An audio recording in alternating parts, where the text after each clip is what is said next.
স্বপ্নদোষ হওয়া কি স্বাভাবিক? এটা হলে কি শরীর দুর্বল হয়ে যায়, শারীরিক বৃদ্ধি ভালো হয় না?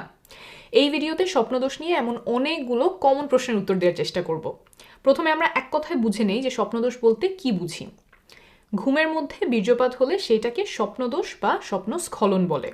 আমাদের অনেকের ধারণা যে শুধুমাত্র ছেলেদের স্বপ্নদোষ হয়, মেয়েদের হয় না, কিন্তু এই ধারণাটা সঠিক না।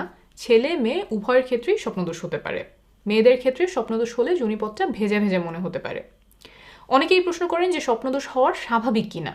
হ্যাঁ, স্বপ্নদোষ হওয়া একটা সম্পূর্ণ স্বাভাবিক শারীরিক প্রক্রিয়া। এতে লজ্জার কিছু নেই, অপরাধবোধ করারও কিছু নেই। স্বপ্নদোষ সাধারণত কৈশোরকালীন সময়ে শুরু হয়। কারো কারো ক্ষেত্রে এটা 9-10 বছর বয়সে প্রথমবারের মতো হতে পারে।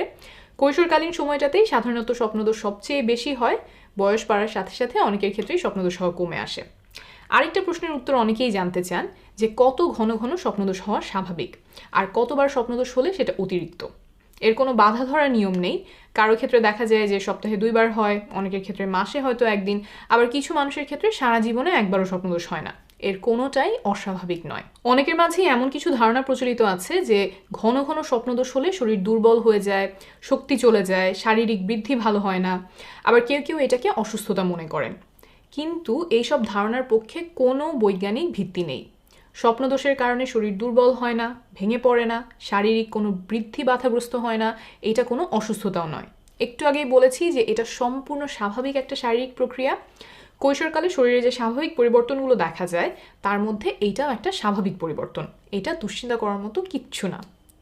তবে আপনি যদি স্বপ্নদোষ নিয়ে দুশ্চিন্তায় থাকেন, তাহলে একজন মানসিক স্বাস্থ্য বিশেষজ্ঞের পরামর্শ নিতে পারেন। তিনি আপনাকে উপযুক্ত পরামর্শ দিতে পারবেন, দুশ্চিন্তাগুলো দূর করার জন্য বিভিন্ন উপকারী টেকনিক শিখিয়ে দিতে পারবেন।